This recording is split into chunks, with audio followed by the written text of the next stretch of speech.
오늘은 거두절미하고 말씀으로 바로 들어가겠습니다.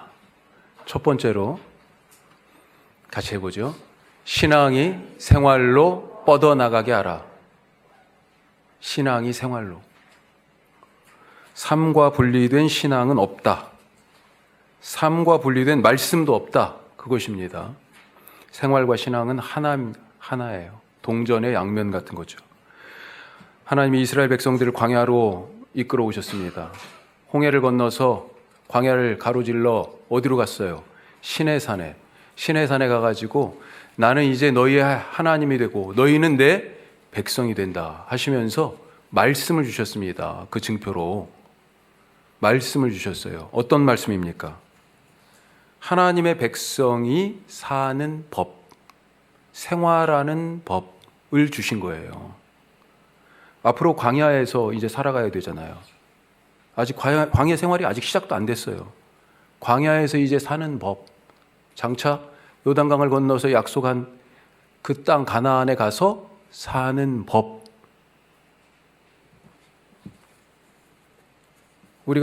우리나라에도 헌법이 있고, 헌법은 총론과 같은 거죠. 원칙이죠, 대원칙. 그리고 거기에 따라서 세부적으로 여러 법률들이 있죠. 헌법과 법률. 그런 것처럼 대원칙에 해당하는 그 말씀이 십계명에 있습니다. 먼저. 그래서 시내산에서 만나는 장면 바로 그 뒤에 이 백성이 사는 법을 가르쳐 주는데 총론에 해당하는 십계명이 먼저 나오는 거예요. 그리고 나서 세부적으로 그 뒤에 출애굽기, 레위기, 민수기까지 쭉 신명기에 이어서 이런 법률에 해당하는 그런 여러 가지 삶의 안내들이 나오고 있습니다. 모든 것들이 다 그 뒤에 나온 것들은 십계명의 확장판이다 이렇게 볼 수 있어요. 자, 그러면 십계명 조금만 살펴보죠. 십계명이 어떻게 구성되어 있습니까? 두 부분으로 나눠져 있잖아요. 앞부분은 하나님과 관계 속에서, 뒤는 사람 사이의 관계 속에서 어떻게 살아가야 할 것인가 이걸 말씀하는데 그 관계의 핵심이 사랑입니다. 그래서 그건 예수님도 바로 하나님 사랑과 이웃 사랑이다 라고 율법을 요약하여 주셨고 그게 바로 십계명을 정리한 말씀이잖아요.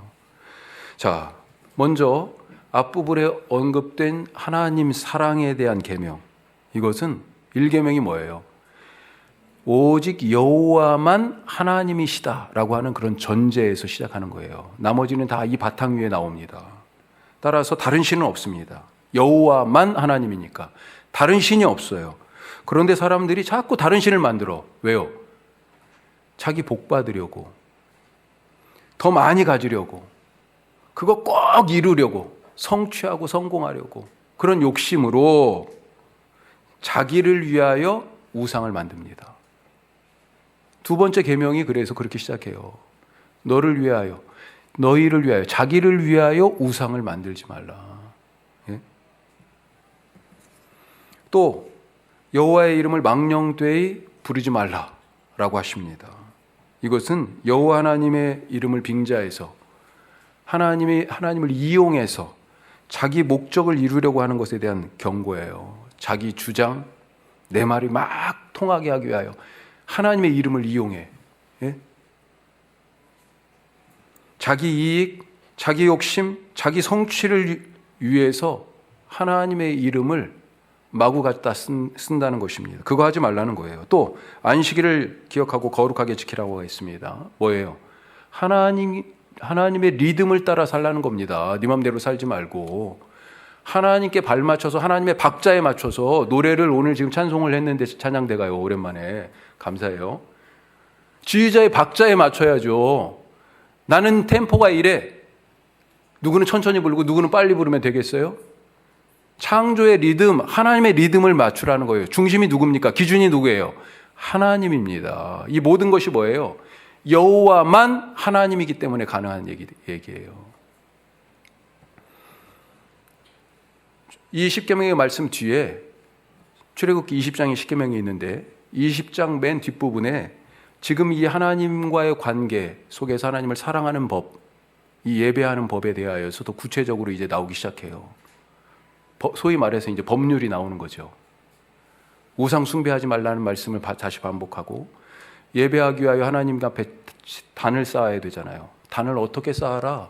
예. 마음대로 정으로 쪼아서 막 멋있게 만들지 말고, 예. 그리고 거기에서 화목제를 드려라. 예배, 아직 레위기가 말씀이 시작도 안 됐는데 화목제라는 말이 나와요.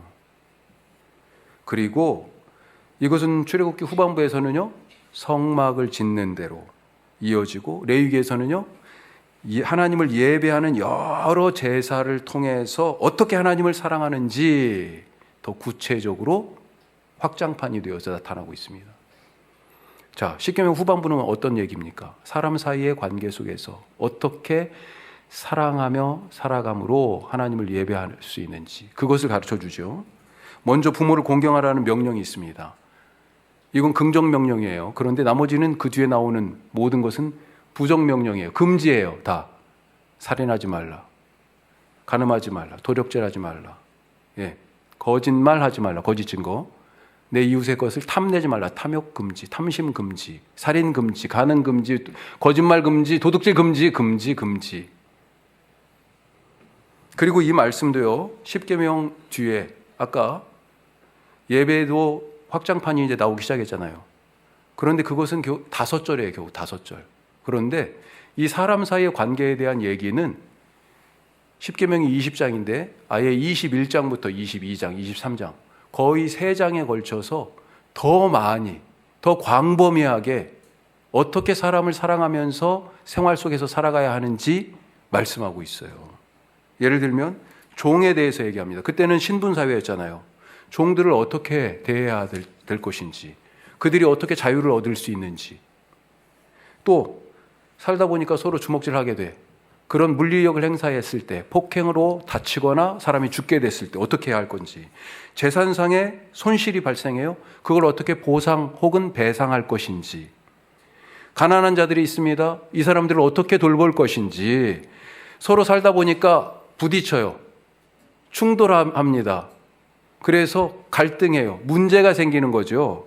그 갈등을 어떻게 중재하고 공정한 판결을 통해서 공동체의 질서를 세우고 의롭게 할 것인지, 이런 얘기들이 출애굽 10계명 다음에 21장, 22장, 23장 계속해서 나오고요.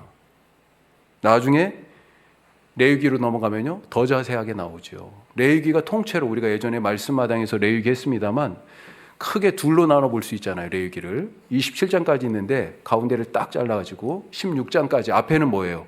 하나님을 어떻게 사랑하는가. 그래서 제사법이 나오고, 제사를 드리는 제사장에 대한 얘기가 나오고, 제사장을 통하여 누구가 당신은 예배 드리기에 적합하지 않아요, 정하다, 부정하다라고 하는 것을 판별하는 얘기들이 나오고, 이건 먹을 수 있어, 먹을 수 없어, 다 이게 예배와 관계된 일이에요. 그리고 뒤는요, 거룩한 백성으로 살아가야 할 모습, 생활에서. 그래서 방금 말씀드린 종에 대하여, 가난한 자에 대하여, 어떤 판결에 대하여, 이런 얘기들이 더 많이 자세하게 나옵니다. 무슨 말씀입니까? 하나님은 이스라엘 백성들에게 그들을 구원하시고 자기 백성 삼으시면서 기대하고 원하시는 모습이 있었다는 거예요. 하나님을 잘 예배하는 것과 더불어서 삶에서 하나님의 백성으로 거룩하게 살아가는 모습을 기대하셨어요. 바라셨습니다. 그래서 이스라엘 백성들을 자기 백성으로 창조하신 거예요. 시내산에서. 내 백성이다 이제. 그리고 세상, 하나님 앞에서 살아가는 법과 사람들 사이에서 살아가는 법, 이걸 다른 말로 표현하면 예배. 그 예배의 2가지 방법을 알려주신 것입니다. 하나는 지금까지 계속 말씀드린 것처럼 성막을 짓고 제사장 세우고 그들에게 거룩한 옷을 입혀서 성막이라는 울타리 안에서 짐승을 잡아서 희생 제사라고 하는 예배를 드리는 것. 그리고 이것과 더불어서 그것과 같이 중요한 또 다른 하나의 예배 방법. 그게 뭡니까? 삶의 복잡하고 다양한 관계와 여건과 사람들 그 사이 속에서 발생하는 문제들을 풀어나가는 것을 통해서 하나님을 예배하는 또 다른 방법, 생활에서 예배하는 방법을 가르쳐 주신 거예요. 왜 이런 말씀을 드려요? 우리가 신앙생활이라고 하면 보통 교회에서 예배드리고 기도하고 개인적으로 말씀 읽고 묵상하고, 예? 교회 울타리 안에서 직분을 가지고 장로니까, 집사니까, 권사니까, 내가 어느 일을 맡았으니까 교회 그 울타리 안에서 봉사하는 것을 신앙생활로 생각한다는 거죠. 예배, 기도, 말씀, 봉사, 교제, 교회를 위하여 너무 중요한 근본적인 요소들입니다. 당연히 교회 울타리 안에서 행해져야 할 일들이에요. 이거 없으면 안 되죠. 하지만 여기에만 멈춰 있는 것, 이거 반쪽 신앙생활 아닙니까? 신앙과 생활. 지금 여기에도 지금 되어 있습니다만 따옴표로 되어 있잖아요. 신앙과 생활이에요. 신앙만 있고 생활이 없으면 어떻게 됩니까? 기도는 열심히 하는데 나가서 거짓말해. 십계명 앞부분은 열심히 지켜요. 우상도 안 만들어. 예? 겉으로 볼 때는 그래요. 말도 그냥 교회 안에서 엄청 이렇게 조심스럽고, 그런데요, 나가서는요, 그 사람의 삶을 보니까 어때요? 신앙만 있고 생활이 없으면 위선적이 됩니다. 위선적. 가식적이죠. 바리새인들이 그런 모습이지 않았습니까? 누가복음 18장에 기도하러 올라간 바리새인. 가다 보니까 진짜 이게 시간을 잘못 맞춰 왔는지 기분이 나빴을 것 같아. 바리새인 입장에서는 세리도 같이 올라가고 있어. 예? 같이 서서 지금 기도하고 있습니다. 자, 뭐라고 기도하는지 한번 들어볼까요? 서서 따로 기도하여 이르되 하나님이여 나는 다른 사람들 곧 토색, 불의, 간음을 하는 자들과 같지 아니하고 이 세리와도 같지 아니함을 감사합니다. 이렇게 기도하고 있어요. 자, 하나님 입장에서 한번 들어보세요. 지금 이렇게 기도하고 있어요. 그리고 나서 이렇게 더 덧붙입니다. 같이 해요. 나는 일에 2번씩 금식하고 또 소득의 11조를 드리나이다. 여러 신앙행위, 종교행위들이 있는데 그 중에 지금 이 2가지만 특별히 더 얘기했어요. 뭡니까? 보통 사람들이, 웬만한 사람들 그래도 해야 되는데 알면서도 하기 어려운 것들을 지금 얘기한 겁니다. 그러니까 좀 더 쉬운 것들, 이런 것들을 이미 다 지금 했다는 거예요. 나는 이것까지도 하고 있는 거예요. 이렇게 지금 기도하고 있습니다. 좀 더 쉬운 거 뭐가 있어요? 매일 기도. 아무 데서나 아침, 점심, 저녁 3시, 6시, 9시에 기도하잖아요. 하루 3번. 손목에 말씀을 매라고 그랬어요. 들으라 이스라엘아, 오직 여호와는 한 분이신 하나님이시니 너희는 마음을 다하고 뜻을 다하고 성품을 다하고 힘을 다하여 주 너희 하나님을 사랑하라. 이 쉐마의 말씀을 그래서 기도할 때마다 맨날 외워. 말씀 암송하지요. 예? 정기적으로 행해야 될 예배와 의식들 다 하고 있지요. 누가 봐도 신실한 사람입니다. 예? 그런데 이 사람 기도를 들어보니까 어떻게 살고 있어요? 이 사람이 과연 신앙 있는 사람입니까? 신앙 생활을 하고 있어요? 이 기도를 하나님이 받으셨을까요? 누가복음 18장의 이 장면에서 예수님이 바리새인과 세리의 기도에 대하여 뭐라고 평가하십니까? 누구의 기도를 받으셨어요? 마태복음 23장에서는요, 이런 위선적인 사람들을 두고 예수님이 이렇게 말씀하셨습니다. 반복해서 7번이나 화 있을진저 하는 말씀이 나와요. 뭐라고 얘기해요? 화 있을진저. 외식하는 서기관들과 바리새인들이요. 너희가 박하와 회향과 근처에 11조는 드리되. 자, 박하와 회향과 근처, 이게 뭐예요? 우리식으로 얘기하면 허브예요. 쉽게 구할 수 없는 귀한 식물들입니다. 이것들을 지금 드리는 거예요. 그런데 그런 것들은 드리면서 내가 하나님 앞에 다른 사람이 하지 못하는 것들을 해! 라고 하는 것을 보여주면서 실제로 삶에서는 어때요? 율법에 더 중한 바 같이 해요. 정의와 긍휼과 믿음은 버렸도다. 그러나 이것도 행하고 저것도 버리지 말아야 할 것이다. 하나는 행하고 다른 것은 버리는 그런 신앙이에요. 그래서 반쪽짜리 신앙이다, 이런 것을 두고 이렇게 말하죠. 반쪽짜리 신앙이다. 그런데 저는 이런 표현에 동의하지 않습니다. 반대합니다. 반쪽짜리 신앙. 반절은 맞았다는 착각을 하게 만들어요. 그래도 반절은 맞았다. 착각이에요. 반절은 유효한 신앙이 아니라 아예 틀린 신앙입니다. 예수님이 이것을 지금 외식하는 신앙이라고 규정하고 화 있을진저 말씀하지 않습니까? 복받을 일이 절대 조금이라도 복받을 여지가 없어요.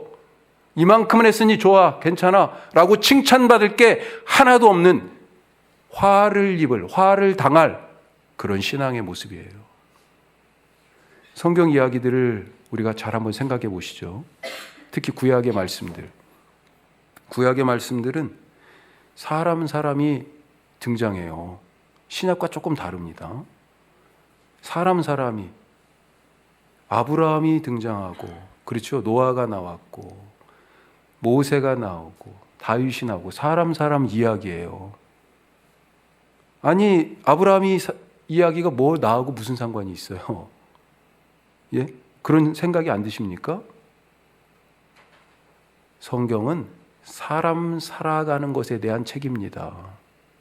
생활의 책이에요. 생활에 대한 삶의 책이에요. 아브라함이 어떻게 살았는지, 모세의 인생은, 다윗의 인생은 그들이 살아온 이야기를 통하여서 그 속에서 역사하시는 하나님, 그들이 그 삶을 통하여 점점 예배자로 세워져 가고 있는 그들의 신앙의 변화와 온전하게 되어가는 그런 신앙의 모습들이 기록되어 있는 거예요. 그렇죠?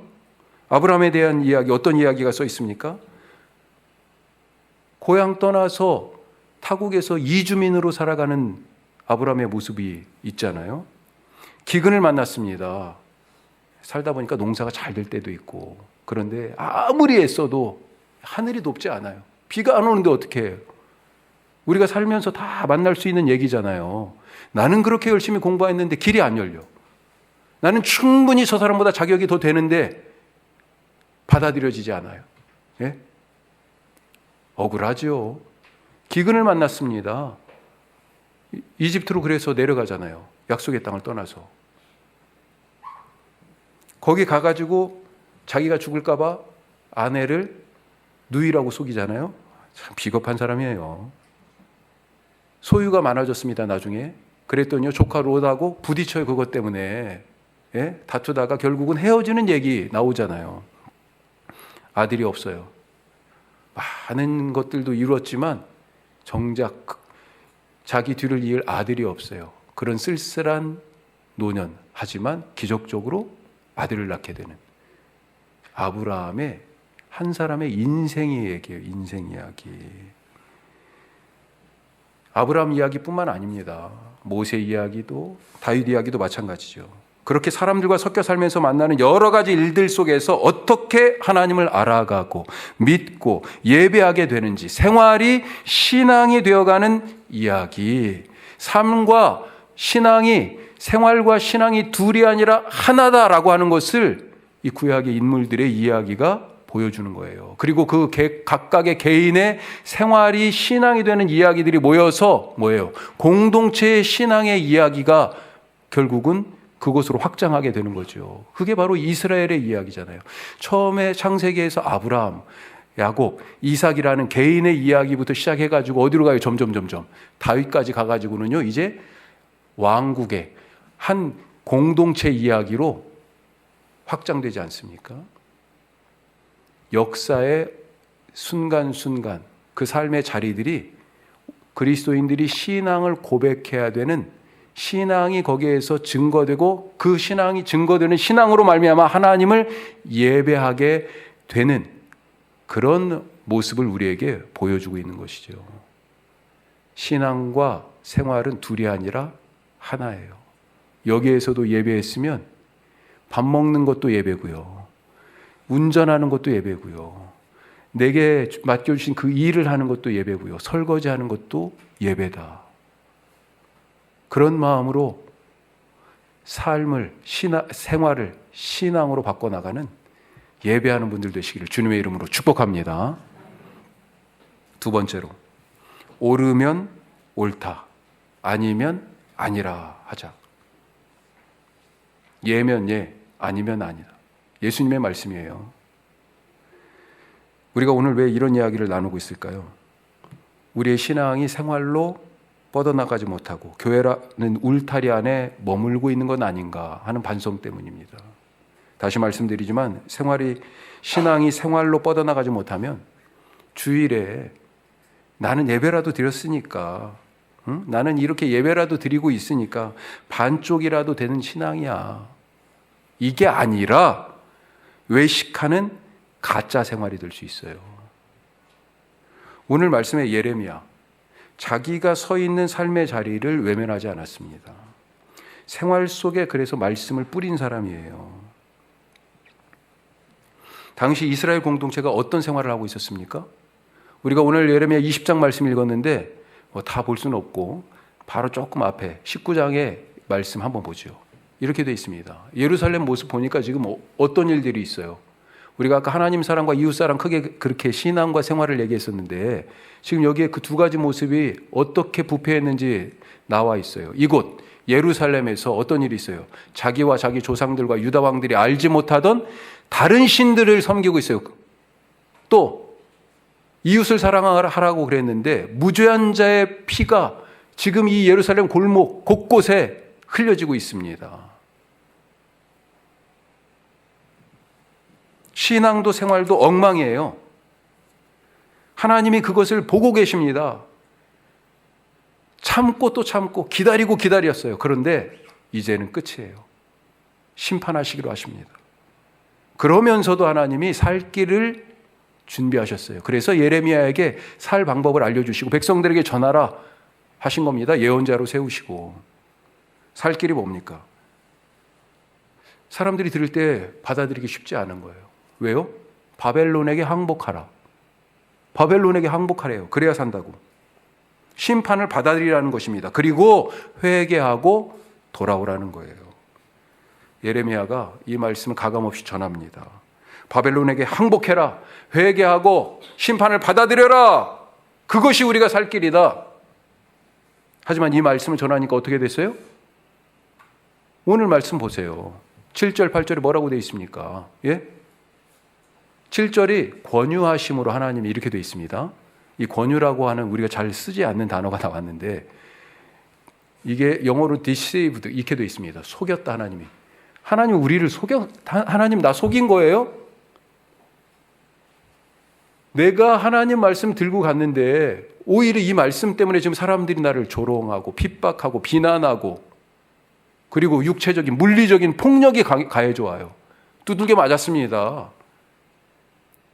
왕의 시위대 그러니까 경호대에 그 뜰에 구덩이가 파져 있는데 거기에 갇혀가지고 뚜껑을 닫아버렸어요. 햇볕이 안 들어와. 그 공포, 그 외로움. 사람들은 뭐라고 그래요? 너 왜 그런 얘기해? 너 매국노야? 바벨론 첩자야? 간첩이야? 나라 망하기를 바라는 거야? 우리가 사실 상식적으로도 잘 이해가 안 가잖아요. 바벨론에게 항복하라고 그러니까 결사항전을 주장해야지. 예? 이런 일들을 자꾸 당하고 사람들은 자꾸 떠나가고 너 그 입 다물어 모두가 그렇게 얘기합니다. 성전에 있던 제사장들도요. 예레미야가 고향이 아나돗이라고 하는 곳이에요. 그런데 이 아나돗이 어디냐면 몰락한 제사장 가문이 낙향한 곳이에요. 몰락한 제사장 가문의 후예라고 볼 수 있어요. 그러니까 하여튼 제사장들하고 관계가 있는 사람이에요. 그런데 그런 관계에 있는 사람들이 다른 예언자, 다른 제사장들이 다 너 조용해. 너 그거 하나님 말씀 맞아? 말도 안 되는 소리 하지 마. 모두가 비난하고 결국은 다 손절하고 하나씩 둘씩 떨어져 가요. 그렇게 외롭습니다. 그렇게 지금 괴롭습니다. 그래서 결국 어떤 결심을 합니까? 오늘 9절 말씀 보세요. 앞부분만 보죠. 내가 다시는 여호와를 선포하지 아니하며 그의 이름으로 말하지 아니하리라. 이렇게 다짐하는 거예요. 무건을 선언합니다. 더 이상 말하지 않겠다. 결심합니다. 하지만 입을 닫으니까 어때요? 마음에 이 말씀, 뜨거운 말씀이 막 나오지 못해가지고 불덩어리가 되는 거죠. 뼈가 타들어가는 것 같습니다. 목회를 하면서 이런 유혹을 많이 받습니다. 사람들이 떨어져 나갈 말은 하지 말자. 가능하면 두루뭉술하게 말하자. 괜히 논쟁에 휩싸일 만한 주제는 피하자. 저뿐만 아니라 대부분의 설교자들이 이런 유혹을 받을 거예요. 교인들의 성향이 다양하니까 웬만하면 논쟁적인 주제는 언급하지 말고 그래도 해야 한다면 가능한 애매하게 이쪽에도 트집 잡히지 않고 저쪽에도 거슬리지 않게 말하자. 좋은 표현으로 하면 다 아우르자. 예? 어떤 경우에는 그래서 이런 걸 피하기 위하여 양쪽 다 까지요. 이쪽도 잘못했고 이쪽도 이건 잘못했잖아요. 사실 세상에 토로 먼지 안 나는 사람이 어디 있어요. 소위 말하는 양비론을 다 꺼내요. 정말 비겁한 거예요. 그러면서 내놓은 해법이 뭐예요? 하나님의 뜻이 아직 무엇인지 잘 모르니까 우리가 기도하면서 기다려 봅시다. 정말이에요? 정직하지 못한 겁니다. 교인 떨어져 나갈까 봐 정직하지 못한 거예요. 큰 교회든지 작은 교회든지. 작은 교회는 정말 몇 명이 있는데 거기에서 목사님 왜 그런 설교해요? 그리고 서로 그렇게 마음이 맞아버리면 어떻게 돼요? 교회 그냥 문 닫을 수도 있는 거지. 그러니 피하자. 하지 말자.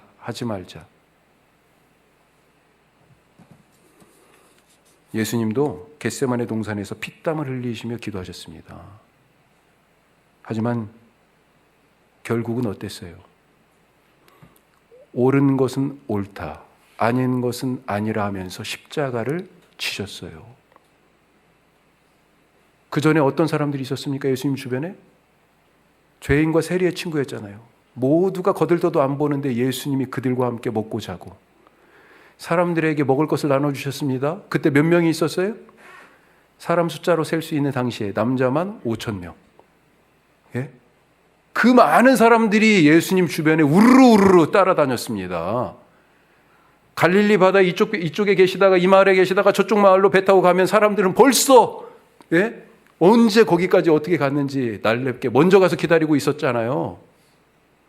그런데 예수님 말씀하시면 하실수록 사람들이 떨어져 나가요. 떡을 얻어먹고 병을 고쳐주실 때는 다 몰려들었는데 구세주라고 생각했는데 내 생각하고 다른데?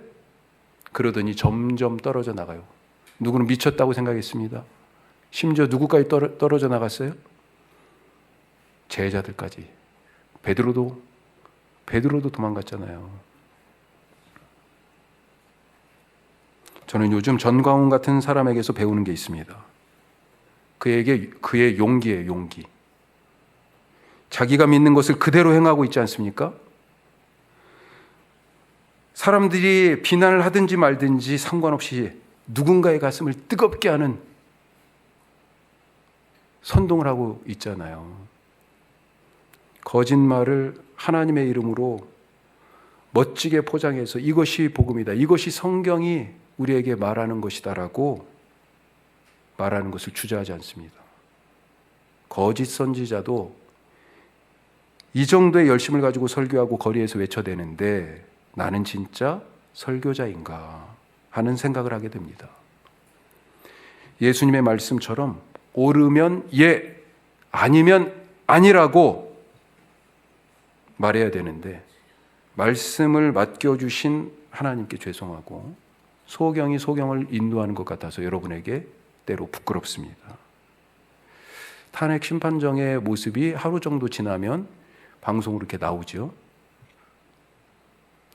왜 예를 예라고 얘기하지 않을까요?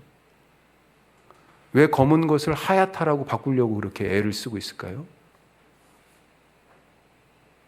참 비겁한 것 같아요. 당당하게 얘기한다고 그랬잖아요. 자기 행위도 전 국민이 다 지켜본 것을 거기서 부인하고 있어. 말도 안 되는 말로요. 그런데 때로는 내가 저 사람들과 별반 다르지 않구나, 이런 생각을 하게 돼요. 지금 우리 사회, 우리가 사는 대한민국 공동체가 어떤 모습입니까? 우리의 신앙을 교회 건물 안에 두고 공동체의 위기, 이 사회의 위기에는 눈을 감고 있지는 않습니까? 우리의 신앙이 우리의 각각의 삶의 자리, 우리의 신앙이 그 생활이 되고, 무엇보다 이 사회 공동체로 우리의 신앙이 그렇게 뻗어나가고 있습니까? 마지막으로 예수님의 말씀을 우리 같이 한번 다시 읽으면서 오늘 말씀을 마치죠. 같이 해요. 오직 너희 말은 옳다 옳다, 아니라 아니라 하라. 이에서 지나는 것은 악으로부터 나느니라. 아멘. 기도하겠습니다.